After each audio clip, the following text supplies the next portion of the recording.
vimos costillas, vimos que no tocamos la primera costilla, porque lo único que tocamos es la clavícula. Cuando nosotros queremos incidir, hacer un procedimiento de una punción venosa central, ¿verdad? Para picar la vena subclavia, podemos hacer tanto gasometría picando una arteria o bien picando una vena, ¿sí? Y las dos, tanto la arteria como la vena, se van a encontrar en la cara inferior ¿de dónde?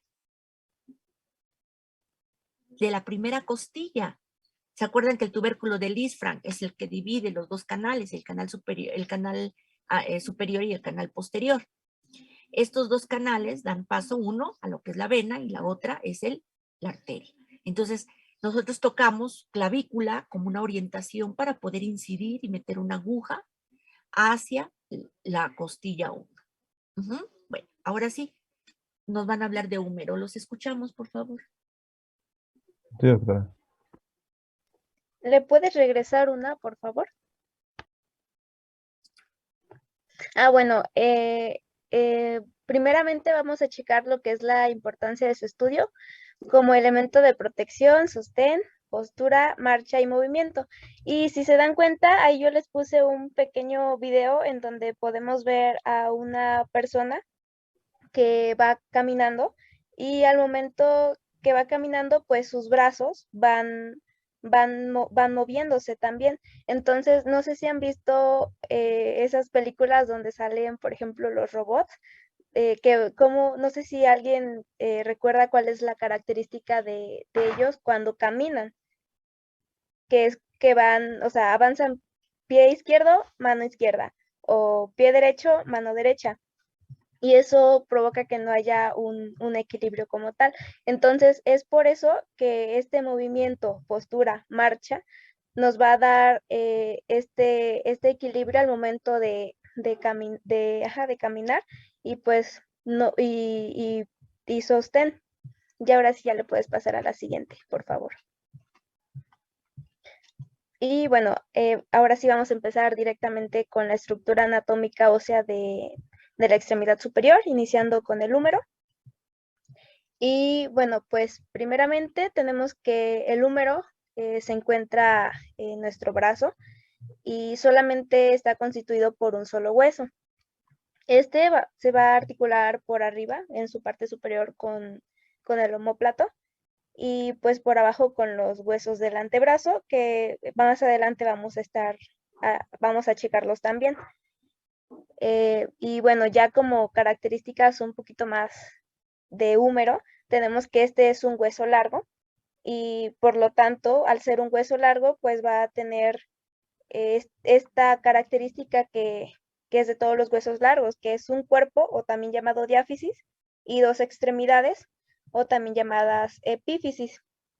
Y bueno, este va a estar como que oblicuamente dirigido hacia adentro y hacia abajo, y bueno, hacia abajo y hacia adentro, y torcido sobre su propio eje. Y le puedes pasar a la siguiente, por favor. Bueno, aquí ya podemos ver la imagen de nuestro hueso húmero en su cara anterior, en la imagen de la izquierda, y en la imagen de la derecha podemos ver igual al húmero en su cara anterior, pero aquí también se muestran las inserciones musculares, que también las vamos a estar checando. Y bueno, con respecto a las partes de este húmero, del húmero, vamos a empezar primeramente a describir lo que es su cuerpo o diáfisis, que esta se va a caracterizar por tener una forma cilíndrica en su mayoría, a excepción de su tercio inferior, que ahí ya podemos identificar más una forma una forma similar a un prisma triangular. Y por esto, al ser esta forma, se pueden identificar lo que son tres caras y también tres bordes. Y primeramente vamos a empezar a hablar acerca de la cara externa de nuestro húmero. Entonces, como podemos ver que está como tipo torsión del húmero sobre su propio eje, tenemos que esta cara externa se va como dirigiendo hacia afuera en su parte superior y hacia adelante en su parte inferior, o sea, es como lo contrario, en su parte superior y en su parte inferior. Y ya más abajito, como por la mitad, vamos a identificar una cresta rugosa que está en forma de V, donde tenemos que se va a insertar el músculo deltoides. Incluso ahí lo podemos ver, ¿no? Que se describe ya con el nombre de impresión deltoidea, porque pues precisamente ahí se inserta este músculo. Y ya más abajo tenemos que esta cara va a estar deprimida en forma de un canal amplio oblicuo hacia abajo y hacia adelante. Y ya el resto podemos decir que es lisa y que se halla cubierta por parte del músculo braquial anterior. ¿Le puedes pasar a la siguiente, por favor?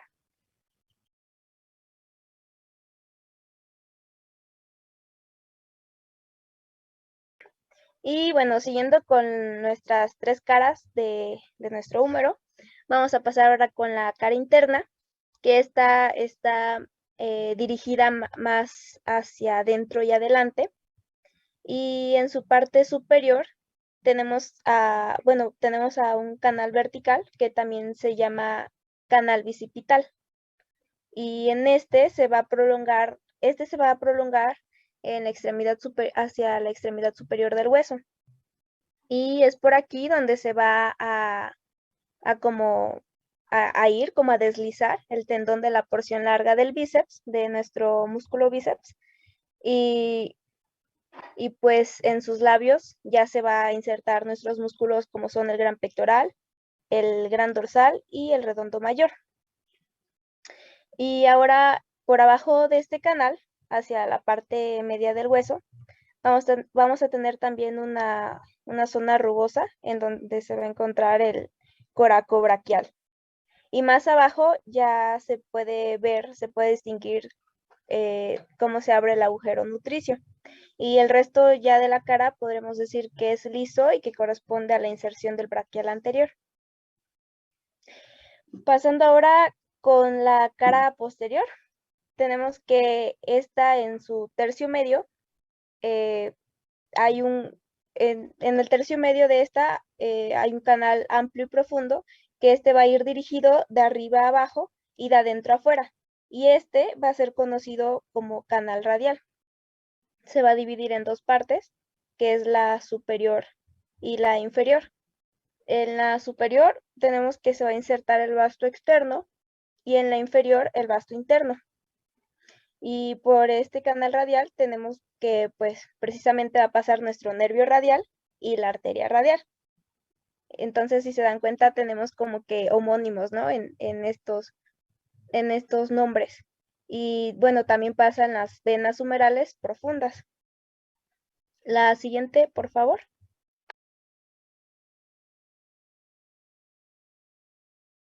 Y bueno, como quedamos, checamos que nuestro húmero tiene esta forma característica en su porción inferior de prisma triangular.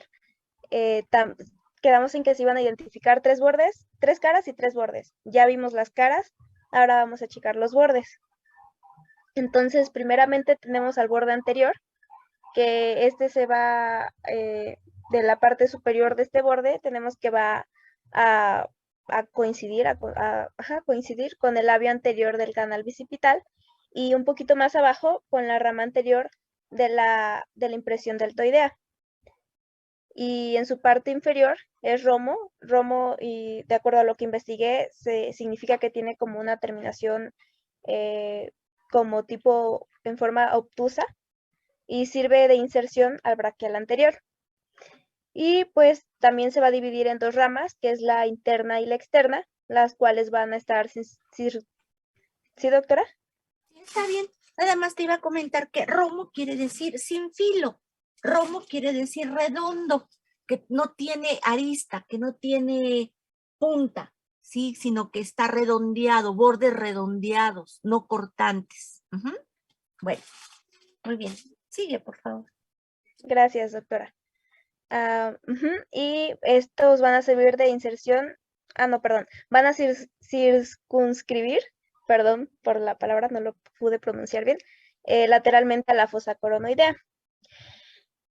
Pasando ahora al siguiente borde, que es el borde externo, este va a estar un poquito más marcado en lo que es su porción inferior, a diferencia de la porción superior, y se va a encontrar interrumpido por el canal radial, y pues también va a servir de inserción al tabique intramuscular externo y a los músculos como el supinador largo y el primer radial externo. Pasando ahora a nuestro tercer borde, que es el borde interno, tenemos que, al igual que el borde externo, este va a estar bien señalado en su parte inferior, a diferencia de su superior, y se va a hacer un poquito menos sostenible en la superior, por esto mismo. Y sobre él se va a insertar el tabique intermuscular interno. ¿Le puedes pasar a la siguiente, por favor? Y bueno, siguiendo con nuestra extremidad superior, tenemos que va a llevar una gran superficie articular esférica que también se va a conocer con el nombre de cabeza del húmero, y esta va a estar separada por el resto del hueso por una ligera angostura, que esta se va a denominar como cuello anatómico. Por afuera y por arriba de la cabeza vamos a tener que, se van a encontrar dos salientes rugosas, las cuales van a estar separados por lo que es el canal bicipital, y se van a llamar, bueno, se llaman troquín y troquíter. Y estas partes van a estar unidas al cuerpo del hueso por una porción que es un poquito más angosta, más estrecha, que se llama cuello quirúrgico. Si se dan cuenta, bueno, yo lo relaciono así, de que como es una parte más estrecha, de ahí viene el nombre de cuello, ¿no? Yo así lo relacioné. Y bueno, Perdón que te interrumpa, de hecho es muy parecido al fémur. Si ustedes se dan cuenta, el fémur tiene una cabeza, tiene un cuello anatómico, un cuello quirúrgico, y habíamos dicho que se llama cuello quirúrgico porque es el cuello que más se fractura. Es la parte más estrecha, como bien lo mencionabas, del hueso largo, y es la parte que más se fractura. En el caso, por ejemplo, del húmero, igual que el fémur, tiene troquín, tiene troquíter, que es un poco más grande que el troquín, y además tiene un canal, que es el canal bicipital, que separa prácticamente esos dos troquines, y el canal bicipital, recuerden que aloja la porción tendinosa larga del bíceps, del bíceps del brazo. Entonces, ahí tendríamos, se llama bíceps braquial, y ahí tendríamos prácticamente una similitud importante con el fémur. Igualmente, el ángulo que se forma entre la cabeza y el cuerpo se conoce como ángulo cérvico-diaficiario, y también mide 130 grados, como lo habíamos visto en el fémur. Además, este huesito humeral tiene, aparte de su cuello anatómico, tiene un cuello quirúrgico. El cuello anatómico es muy cortito y muy amplio, porque la cabeza es esférica, pero forma parte de un tercio de una esfera, es decir, es bastante amplia, redondita, pero amplia en su base, lo que va a formar el cuello anatómico. Entonces, es muy semejante prácticamente al fémur. Bien, adelante, por favor. sí, doctora, gracias. Bueno, y ahora pasando a la cabeza del húmero, tenemos que esta tiene una forma característica como de esfera, y va a corresponder aproximadamente a lo que es la tercera parte de esta. Esta cabeza del húmero se va a encontrar hacia adentro, atrás y arriba, y su eje se va a formar con lo que es el cuerpo del hueso, un ángulo obtuso de 130 grados aproximadamente. Va a ser un poquito aplanado, y su diámetro vertical tiene una característica más grande que el horizontal.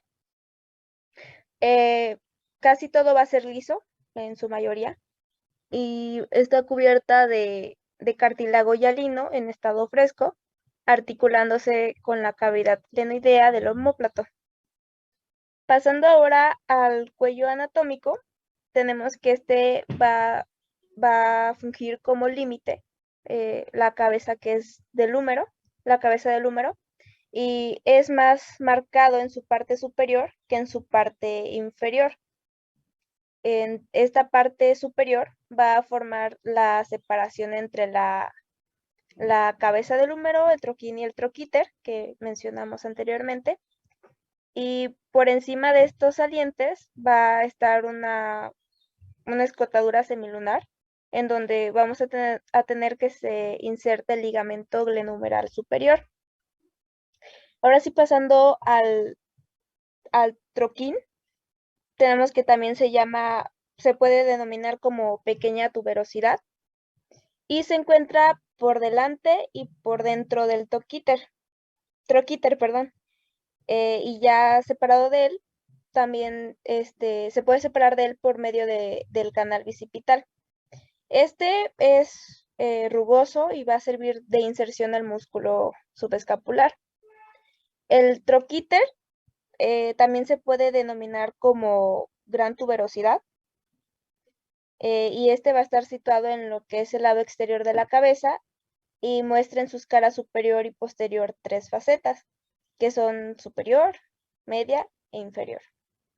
Aquí se van a insertar en el mismo orden los músculos supraespinoso, infraespinoso y redondo mayor. Es decir, en la faceta superior el músculo supraespinoso, en la faceta media el músculo infraespinoso y en la faceta inferior el músculo redondo menor. Y le puedes pasar a la siguiente, por favor.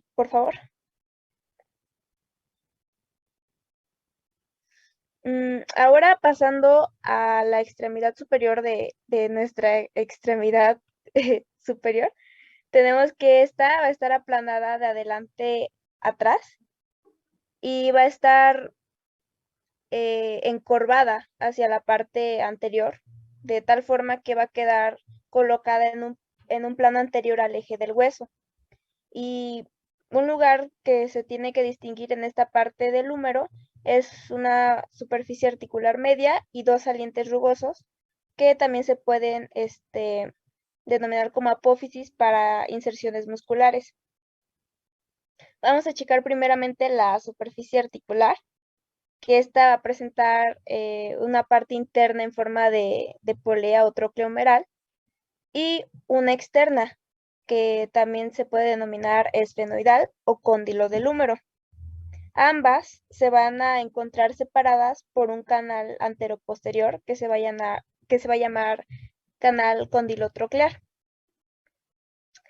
Pasando ahora a la tróclea humeral, tenemos que esta va a tener 2 vertientes, de las cuales la interna va a descender más que la externa. Y esta última, la externa, va a ser más ancha en la parte posterior, a diferencia de la interna. Y la garganta de la polea se halla inclinada de arriba abajo y de afuera adentro, tanto en la parte posterior como en la parte anterior. Y es por eso que se puede comparar al conjunto con un segmento de hélice. Y por encima y delante de la tróclea se puede encontrar una profunda fosa limitada lateralmente por las ramas originadas de la bifurcación del borde anterior del cuerpo del hueso, que esta se va a denominar como foseta coronoidea. Y esta misma va a alojar a lo que es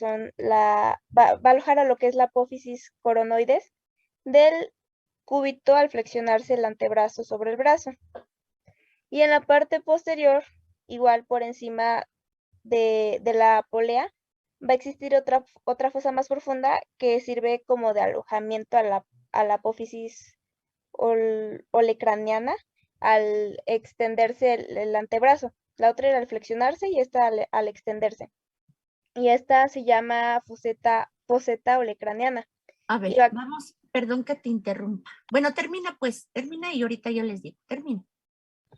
Bueno, y va a quedar separada de la coronoidea, por lo que es una lámina ósea que va a estar muy delgada.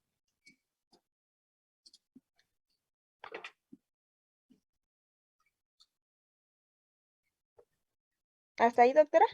Sí. No, sigue, por favor. ¿Todavía te falta terminar o ya con esto? De Ah, húmero.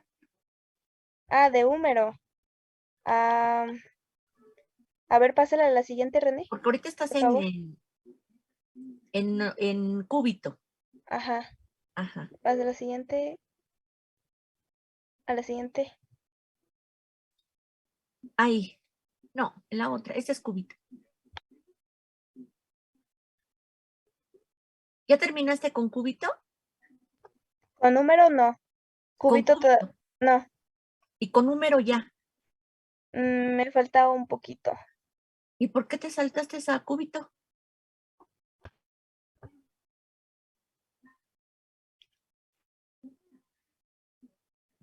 Solamente me falta mencionar lo de el cóndilo. A ver. A ver, no te hagas bolas. A ver, ponme la imagen del número, por favor. La imagen anterior, la vista anterior y la vista posterior. Es de las primeras, René. Bueno, es importante. Ahí esa es la posterior. Pásame la anterior. Esa, muy bien, muchas gracias, René. Ahora vean, vamos a ver aquí, muchachos. Ya les describió su compañera cabeza, vean toda la cabeza, cómo tiene un tercio, porque es prácticamente muy amplia, y tiene un cuello anatómico que es muy ancho, que es el que estoy subrayando aquí. Es un cuello anatómico. Y aquí tendremos un cuello quirúrgico, ¿ok? Es igual que el fémur. Un troquíter y un troquín. El troquíter es grande, ahí está, lo estoy subrayando en verde, y un troquín que es más pequeñito, vean, aquí está. ¿Sí? Ahí está. Ese es un troquín. Y vean cómo tanto el troquín como el troquíter están divididos por un canal que es el canal bicipital, que lo puse en amarillo. Entonces, es lo que yo les comentaba. Por el canal bicipital, si yo quiero sacar el canal bicipital, el canal así es, miren. Y se va a cerrar por un ligamento. Y este ligamento se le llama ligamento húmero-humeral de Gordon, porque lo cierra totalmente el conducto y me va a dar paso a lo que es la porción tendinosa del bíceps. Es decir, por aquí va a pasar la porción del tendón, aquí el tendón, y aquí sería la porción carnosa del bíceps. Braquia, acá, ok. ¿Sí quedó claro? Lo que les estoy representando es el canal bicipital. Este canal bicipital, cómo está cerrado y en ese canal o conducto que se forma prácticamente con el ligamento transverso de Gordon o ligamento húmero-humeral de Gordon, lo cierra y entonces ahí pasa y se hace un conducto donde va a alojar a la porción larga tendinosa del bíceps. Vean el cuello, en lo que es el cuerpo tiene una tuberosidad importante que es la B deltoidea en su vista anterior y en su vista posterior tiene el canal de torsión. Y ese canal de torsión, ya lo dijo su compañera, da paso a los vasos humerales. Ok, entonces, ¿por qué les hice que se regresaran acá? Bueno, porque vean ustedes, muchachos, voy a tener en el extremo inferior dos fosas. Esta fosa, que es la fosa radial, y esta otra fosa, que es la fosa coronoidea. ¿Con quién se va a articular el húmero hacia arriba? Se va a articular con este huesecillo que tiene forma de triángulo y que ustedes saben que se conoce como escápula. Ajá. La cavidad glenoidea de la escápula, con esa se va a articular la cabeza. Pero hacia abajo se articula con dos huesos. Uno con el radio, que es el que les estoy pintando, y otro con el cúbito, precisamente el hueso que les estaba explicando su compañera. ¿Sí? Este piquito que se llama aquí, este piquito del cúbito, les voy a poner una C, y el cafecito va a ser el radio. ¿Ok? Bueno, entonces el radio se va a articular con esta parte que se llama cóndilo del húmero. Vean. Entonces, la extremidad inferior del húmero tiene cóndilo, tiene una tróclea, muy importante esta tróclea, vean, está completa, pero esta tróclea tiene una parte profunda, que es esta, que es la garganta troclear, que es la rayita que puse en medio. Entonces, Lo demás, ¿qué es, doctora? Ah, pues son salientes óseas, que aquí se ve la epitróclea, que es muy prominente y se llama epitróclea porque está por arriba de la tróclea. Y aquí tendremos al epicóndilo, que estaría por arriba del cóndilo. Ajá, ahí está. Nada más que aquí no lo acentuaron tanto. Ajá. Pero bueno, aquí tendríamos estas dos partes, el epicóndilo por arriba del cóndilo, la tróclea y por arriba de la tróclea la epitróclea. Vean, cuando tenemos el brazo en extensión, el radio se contacta con el cóndilo y el cúbito se contacta con la tróclea, ¿ok? Pero cuando hacemos flexión de codo, ¿qué va a pasar? El radio sube y se adapta a esta fosa, que se le llama fosa radial, y este piquito del cúbito, este piquito naranja que les puse aquí, este piquito, se llama apófisis coronoides del cúbito. Es el que se va a adaptar con la garganta de la tróclea, pero cuando hay flexión de codo, sube a esta fosa y se articula ahí. Por eso se llama fosa coronoidea. ¿Sí? Entonces, cuando hacemos flexión de codo, estos dos huesos suben y se adaptan a las fosas. Cuando estamos en extensión de codo, el radio baja y se articula con el cóndilo y el cúbito baja y se articula con la tróclea. ¿Sí? Por eso en el codo tenemos dos articulaciones. Ahora, toquen por favor el codo. Van a tocar en una posición anatómica, van a tocar el pulgar, oriéntense por el pulgar. En una posición anatómica, lo que está del lado del pulgar es la parte externa. Lo que está del lado del meñique es el lado interno. Entonces, si yo toco el codo en la parte externa, ¿a quién voy a tocar? Al radio. ¿Sí? Entonces, en la parte externa, en el codo, ¿a quién toco? Es una prominencia ósea. Voy a tocar al epicóndilo. Y del lado interno, que es más prominente, voy a tocar la epitróclea, ¿sí? Entonces, en el codo voy a tocar dos prominencias óseas, el epicóndilo en mi lado externo y en el lado interno voy a tocar la epitróclea. ¿De qué parte son esas dos estructuras? Del húmero. Entonces, estoy tocando húmero en las partes laterales del codo. ¿Sí quedó claro? Chicos, contesten. Sí, Sí, doctora. doctora. Ok, entonces, si estoy en esa posición anatómica, en extensión, ok. Ahora bien, vayan a la parte posterior del codo y van a tocar una prominencia ósea. Ahora sí, si no hay dudas aquí, me pasan por favor la vista posterior del húmero.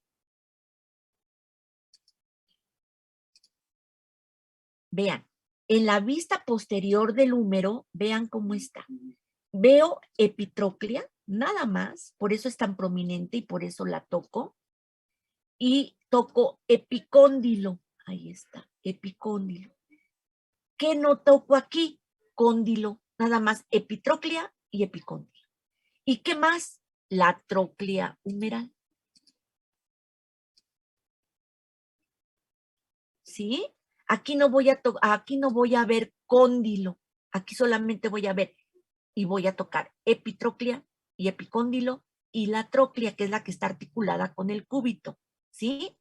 En una vista posterior, si yo quisiera dibujarles el cúbito, muchachos, se los voy a dibujar aquí de forma rápida, lo que es el hueso que les estaba describiendo su compañera.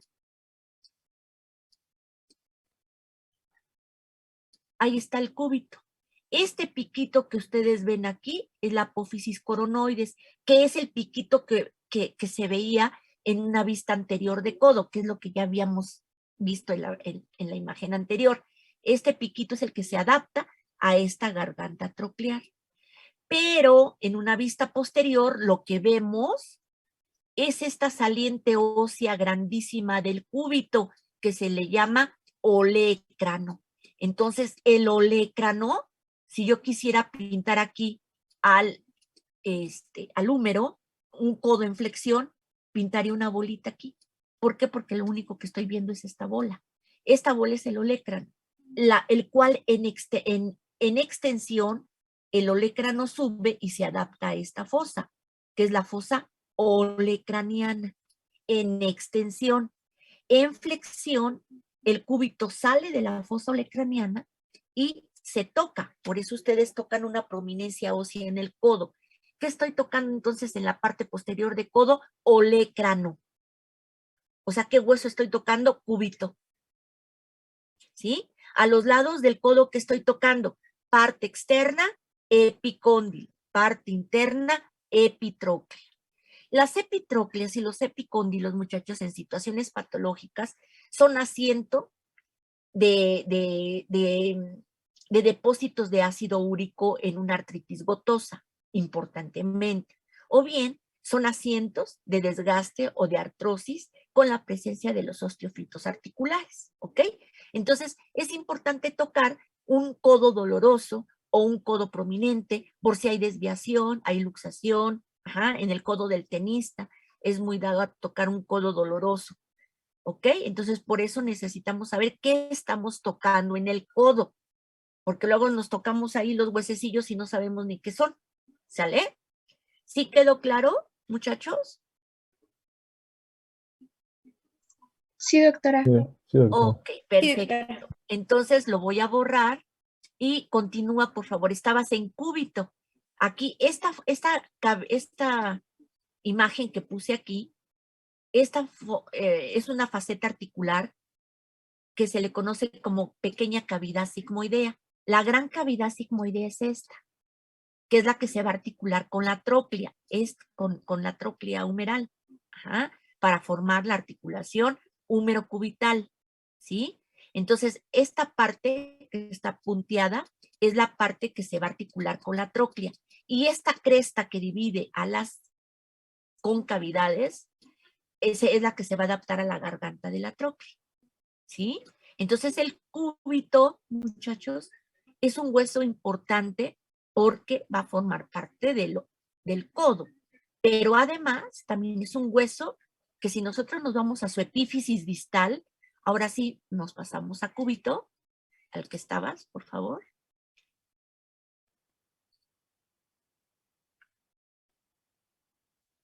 El cúbito, en su imagen,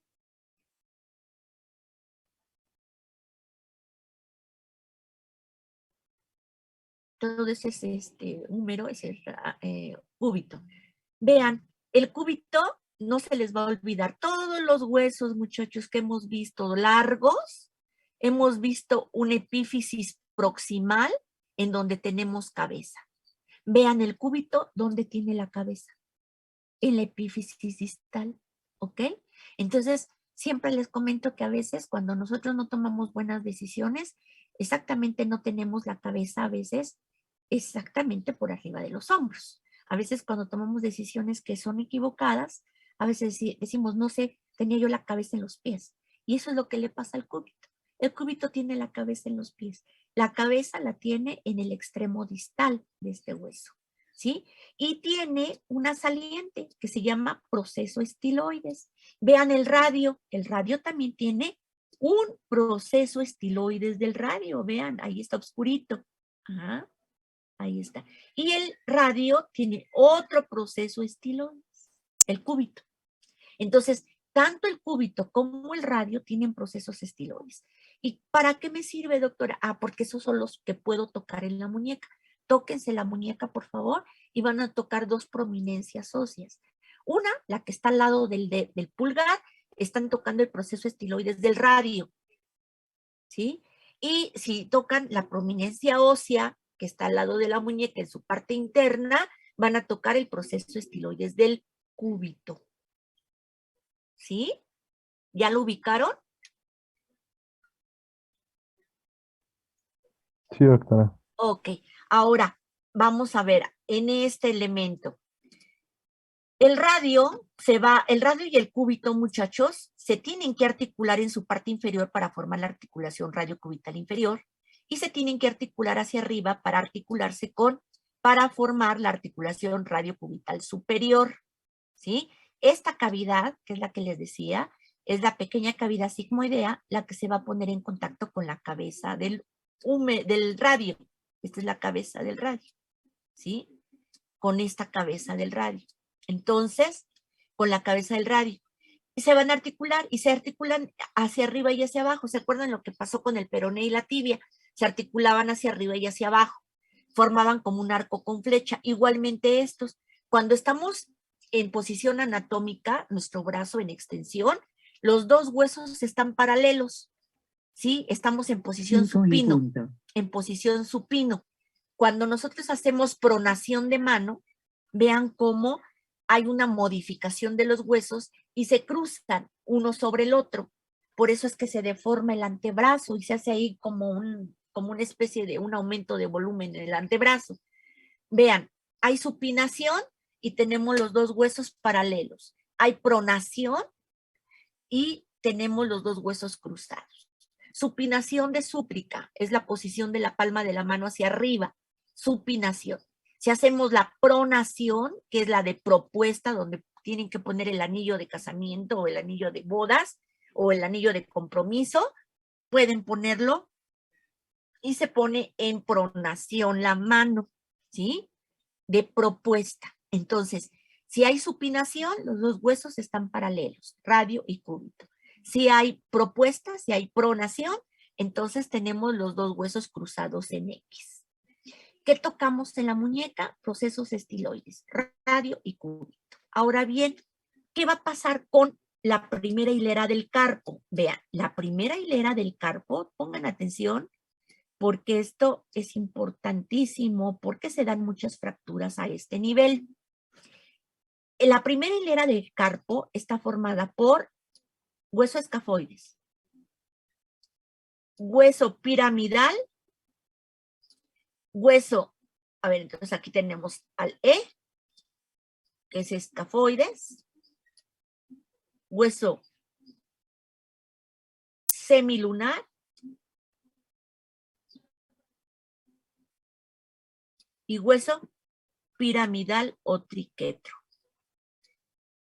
¿Nada más estos tres huesos forman la hilera proximal del carpo? No, lo forma también el pisiforme.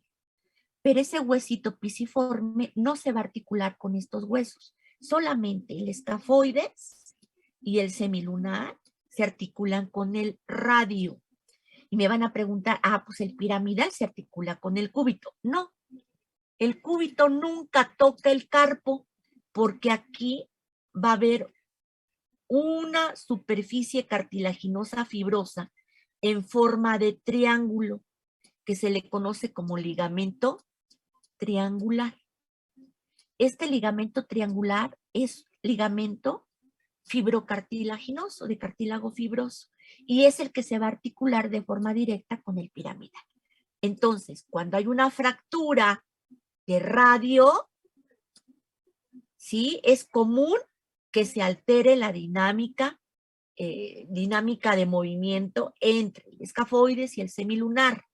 Y esta fractura del tercio distal del radio se le llama fractura de Coles. Es una fractura muy importante que se da en adultos jóvenes cuando hay descalcificación ósea, es decir, en la osteoporosis. Y se da en adultos jóvenes.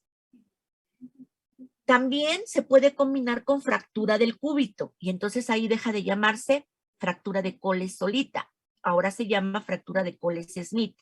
Y entonces es una fractura compuesta. ¿Por qué? Porque está formada por otro hueso también. Y ahí tendríamos la fractura de Coles-Smith o bien fractura de Coles. Las dos son frecuentes, más es la fractura de Coles.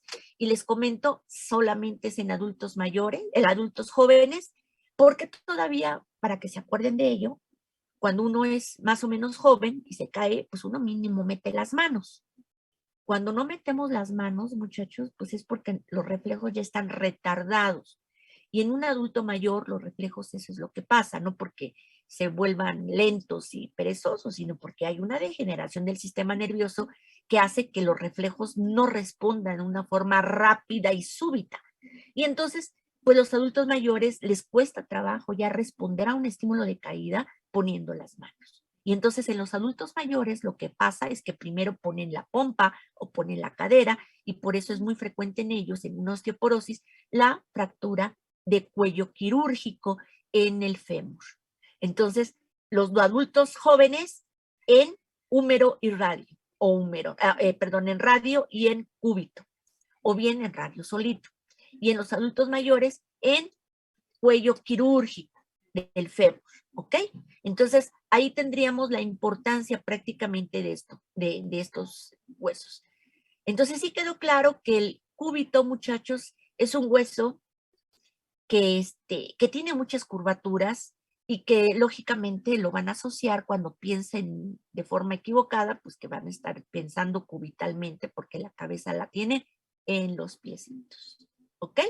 Muy bien, entonces ya quedó claro esto. Vean aquí la apófisis coronoides, vean, esta apófisis coronoides.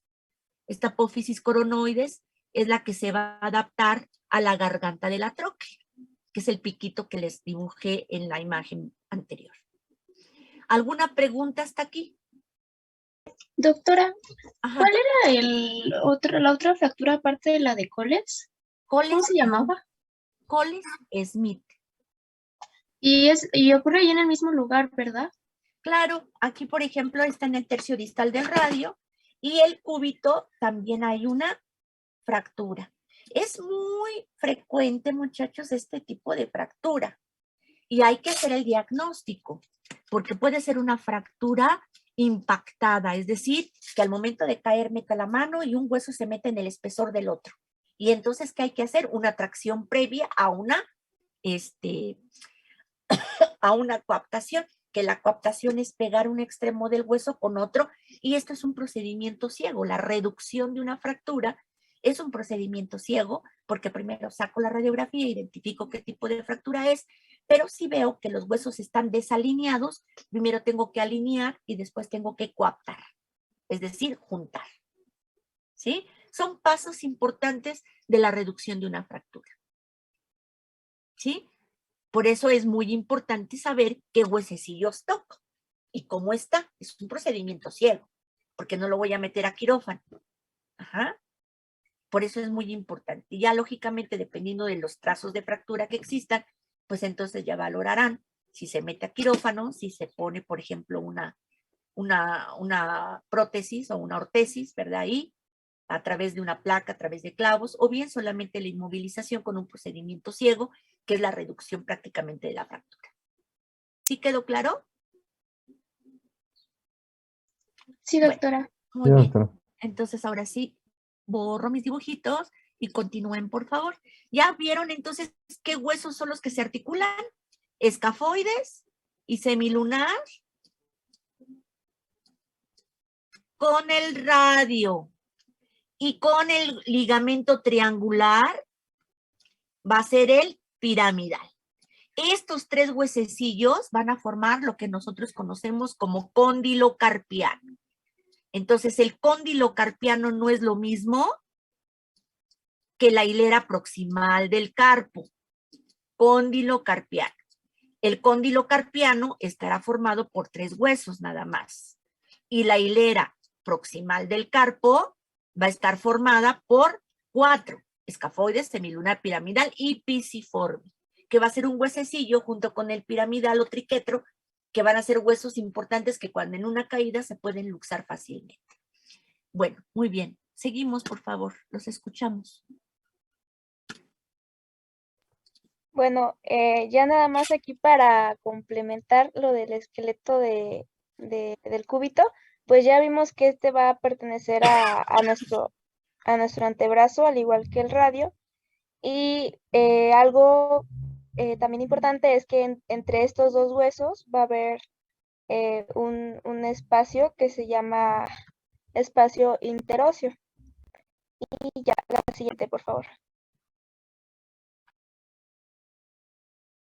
Perdón, este espacio interóseo que ustedes están viendo ahí entre el cúbito y el radio, no crean que va a estar vacío, está unido a través de una membrana, o sea que ese espacio está cubierto a través de una membrana que es la membrana interósea, lo mismo que sucedió con la tibia y el peroné. Sigue, por favor. Sí, doctora, gracias. Bueno, y pues para checar también las características de este hueso, pues tenemos que tiene una forma de prisma triangular y igual va a tener 3 caras y 3 bordes. Pues primero vamos a pasar con la cara anterior, que esta va a estar, va a servir de inserción al músculo flexor común profundo de los dedos, y en ella se va a encontrar el agujero nutricio, y también es más o menos lisa, convexa y redondeada en su tercio inferior, en donde se va a insertar el músculo pronador cuadrado. La siguiente, por favor.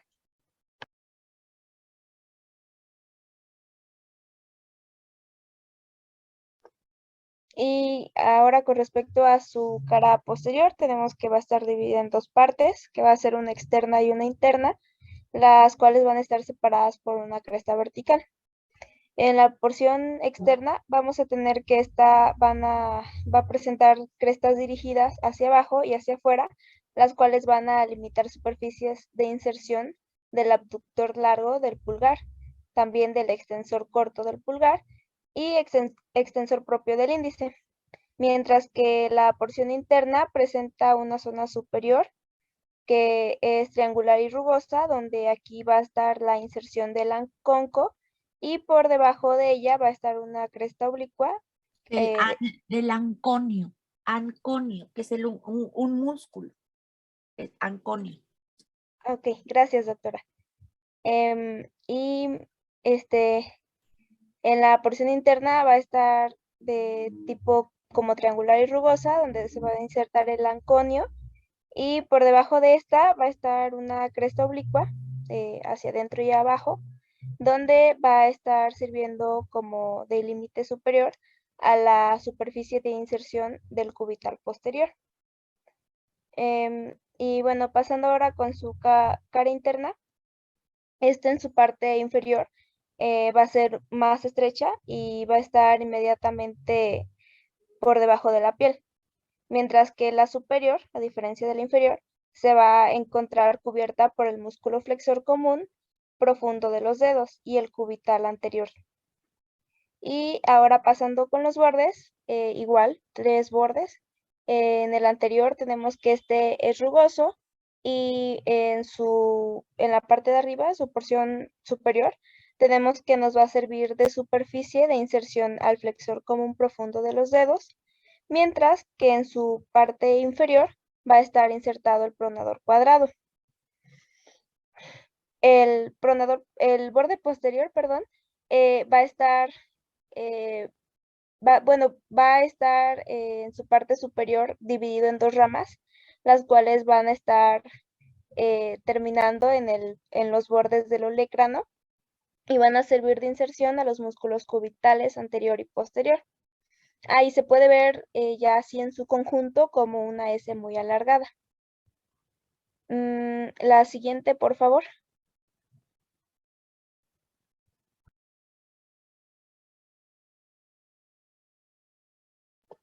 Bueno, y pasando ahora al borde externo, tenemos que en su parte media va a ser más delgado y afilado.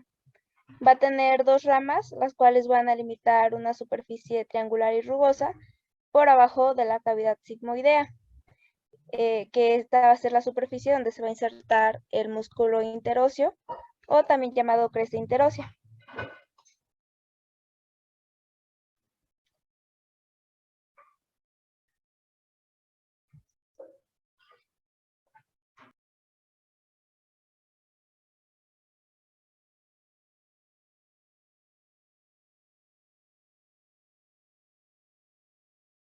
¿Qué pasó? ¿Se quedó sin audio? Mm, no sé, doctor. Bueno. Aquí aparece en la reunión, pero Bueno, ¿sí me escuchan? Ajá. Sí, ya ahorita ya te estamos escuchando. Se fue el Perdón. sonido. Ok. Ok, bueno. Y bueno, tenemos que en su cara anterior va a estar el olecrano, como ya se había mencionado. Va a ser articular y va a ser dividido por una cresta vertical en 2 porciones, una interna y una externa. Estas van a corresponder a las vertientes de la polca del húmero. En su cara posterior tenemos que es rugosa, convexa y triangular y va a tener un vértice inferior. Y en su parte superior, o también llamado vértice, tenemos que también es rugosa y esta va a servir de inserción a nuestro músculo tríceps y se va a prolongar en una saliente que se va a llamar pico del olecrano. En la base ancha de esto, la base de esto va a ser ancha y se va a confundir en algunas ocasiones con el hueso. También las caras o los bordes laterales van a ser rugosos y aquí vamos a tener que se van a insertar los ligamentos laterales correspondientes de la articulación del codo, como ya nos lo explicaba la doctora. La siguiente, por favor.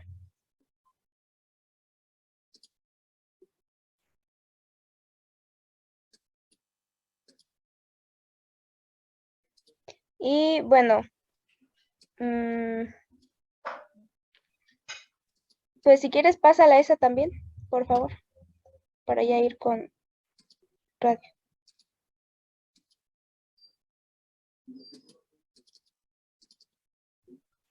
La siguiente.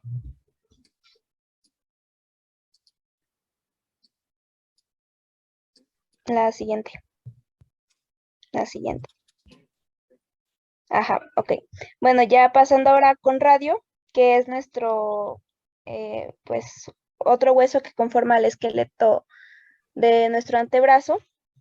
Tenemos que este es largo, igual, entonces como es largo, tiene esa característica de que tiene un cuerpo, también llamado diáfisis, y dos extremidades, también llamadas epífisis.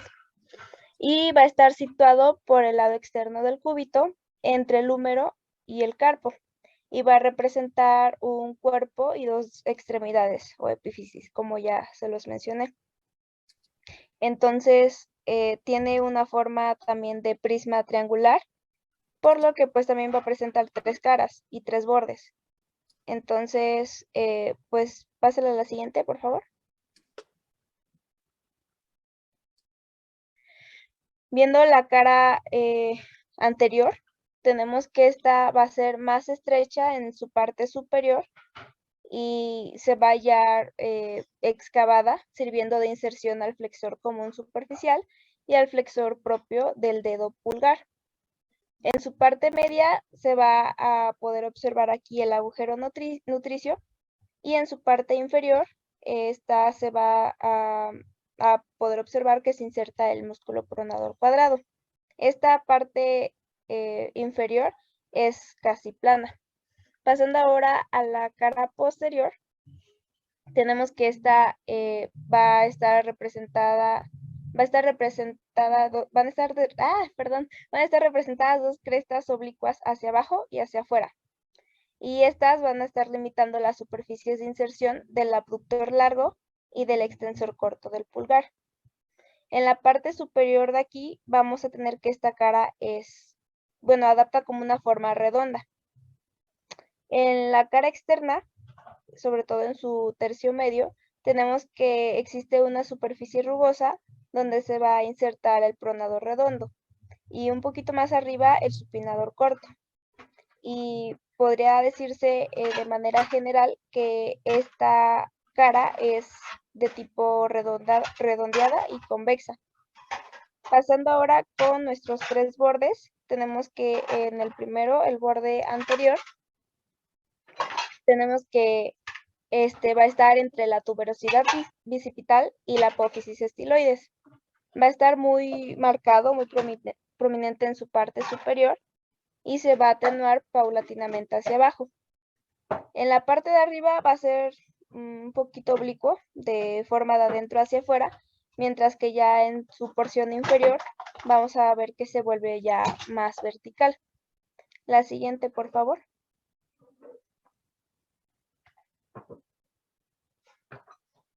En el borde posterior tenemos que este va a estar acentuado en la parte media, mientras en los extremos va a ser redondeado y romo. Hasta ahí en el libro mencionaba algo de hasta el grado de no existir, pero la verdad, doctora, no entendí esa parte. No sé si me pueda orientar, por Sí, favor. hermosa. Dime, por favor, ¿cuál es tu duda? ¿De qué parte? La oración que dice hasta el grado de no existir, ¿Qué? lo del borde posterior. Ah, al grado de no existir quiere decir que está muy leve, no está marcado, hermosa. No está marcado. Entonces a veces no se describe, de hecho, ese mismo borde porque es muy leve, no está realzado como los demás bordes. El radio prácticamente, si ustedes lo ven así como está aquí en la imagen, tiene forma cilíndrica, pero ya en su parte distal, en su parte casi llegando a la epífisis distal, es ligeramente aplanada, como si le hicieran ahí un empujón al hueso y queda aplanado. Por eso es que dice que el borde es o que no se percibe y que a veces, lógicamente, ni se describe. A eso se refiere, nena. Ok, gracias, doctora. No hay de qué. Y bueno, pasando ahora a nuestro borde interno, tenemos que este va a ser afilado y se va a extender desde la tuberosidad bicipital hasta la extremidad inferior, donde se va a bifurcar, abarcando la cavidad sigmoidea del radio. Y este borde va a presentar en su parte superior, por abajo de la tuberosidad bicipital, un tubérculo que se va a denominar como tubérculo interóseo o también de Rouvier.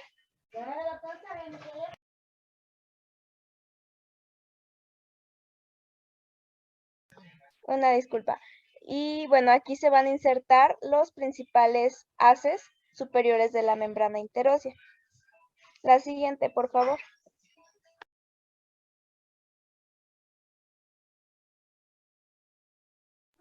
Pues en general ya yo siento que sería todo de radio. Ahí están algunas imágenes. Y no sé si ya estaría bien, doctora, que nos pasemos a los músculos de la mano. Sí, a los huesecillos de la mano. Ay, sí, perdón. Sí, por favor, a los huesos de la mano. Recuerden no describir, nada más es las regiones de la mano, cuántos huesos son, cómo se llama cada región y si existiera algún detalle importante de cada hueso se menciona, si no, de esa manera sí la vamos a abordar.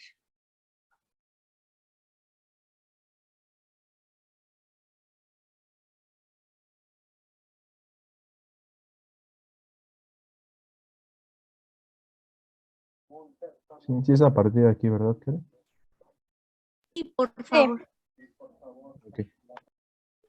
Ajá, bueno, entonces de manera general tenemos que nuestra mano va a estar, bueno, nuestro esqueleto de la mano va a estar formado por 8 huesos cortos que se van a denominar como carpos, 5 huesos largos que van a formar el metacarpo y 14 huesos largos también que van a estar denominados como falanges. Esto va a ser lo que va a constituir a nuestro esqueleto de la mano. Y bueno, pues pasando con los carpos, los 8 huesos que lo integran van a estar colocados en 2 hileras superpuestas que en conjunto van a formar una masa ósea convexa por su cara posterior y cóncava versalmente por la anterior.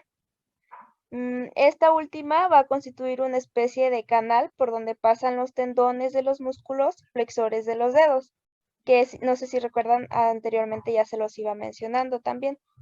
La hilera superior se va a hallar formada procediendo de afuera hacia adentro por los siguientes huesos, que son el escafoide, semilunar, piramidal, pisiforme.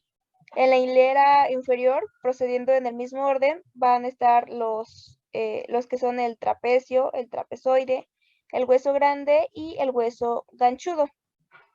En general, los huesos del carpo van a poseer una forma característica como cúbica, en donde se van a distinguir por eso en cada una de en cada una de sus 6 caras. Si se dan cuenta, los cubos pues tienen 6 caras. La siguiente, por favor. Bueno, ahí déjale. Perdón. En general, eso yo siento que es lo más importante, identificar cuáles son nuestros huesos los cortos, los que formados por carpos, metacarpo, falange y eso yo siento que sería lo más importante. Así es, entonces tenemos una vista anterior, una vista que también se le conoce como vista palmar, y una vista posterior. ¿Qué diferencia habría? A ver, vamos a ver. Vean ustedes la región, sí están observando cómo el escafoide es el semilunar que van a formar, son huesos que se van a articular con el radio, y vean cómo el piramidal es el que se va a articular con ese ligamento que es el ligamento triangular, ¿ok? El ligamento triangular, que aquí de hecho hay un espacio y se ve que el cúbito no toca el cóndilo carpiano. Vean que la hilera proximal del carpo está formada por escafoide, semilunar, piramidal y el hueso pisiforme. Y la segunda hilera, o la hilera distal del carpo, formada por trapecio, por trapezoide, por el hueso grande, hueso ganchudo y hueso ganchudo o ganchoso, ¿ok? Estos son los huesos que se van a formar la hilera distal del carpo. Vamos a tener también, acuérdense que todos los carpos, igualmente como en el pie los tarsos, son huesos cortos que tienen 6 caras, por eso no los describimos porque hay que describir 6 caras. Y de del metacarpo van a ser huesos largos que van a tener 2 epífisis y un cuerno, ¿ok? Vean que la diferencia clara y visual que hay entre en cada metacarpiano. Vean cómo el primer metacarpiano es más corto y más gordo o ancho que el resto.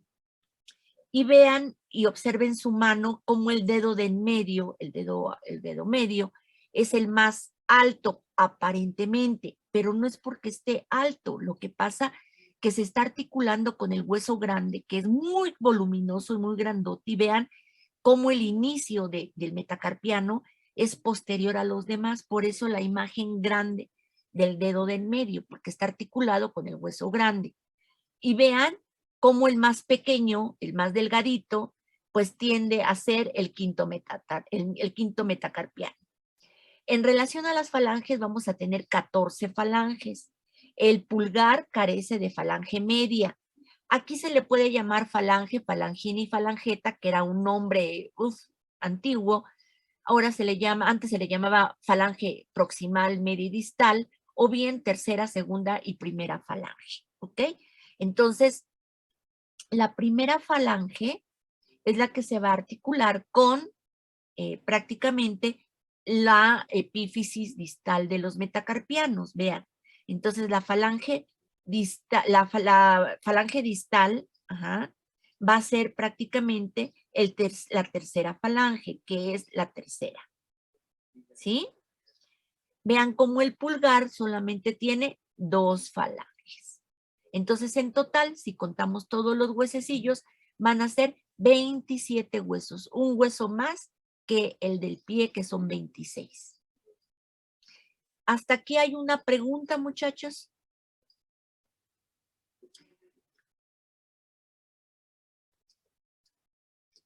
No.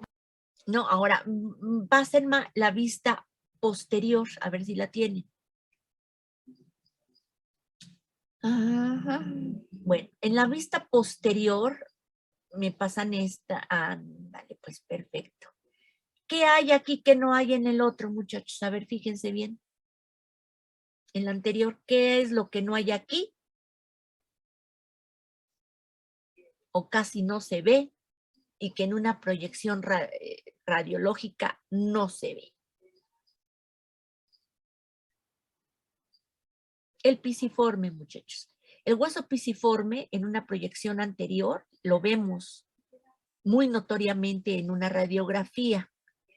Si nosotros quisiéramos sacar una radiografía de la parte dorsal de la mano, no vamos a ver al pisiforme. Y si lo vemos muy pequeño y casi se confunde netamente con el piramidal. Entonces, la diferencia prácticamente entre saber si es una proyección palmar o una proyección dorsal, es en relación a la presencia del pisiforme. ¿Sí?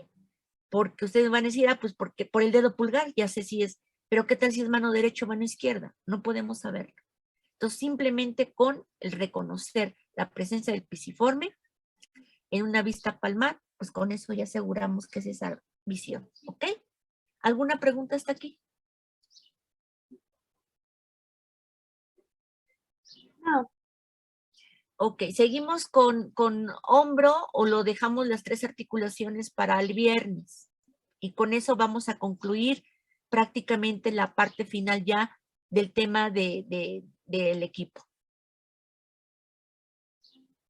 ¿Quieren que continuemos hasta las 6 o hasta aquí le dejamos y vemos el viernes? Acuérdense que hoy les hago el examen de miembro inferior. Yo digo que continuamos el viernes, pero no sé qué opinan. A ver, ustedes díganme, no hay problema. Sí, doctora, el viernes. Ok, perfecto. Entonces, pues los abrazo desde la distancia, chicos.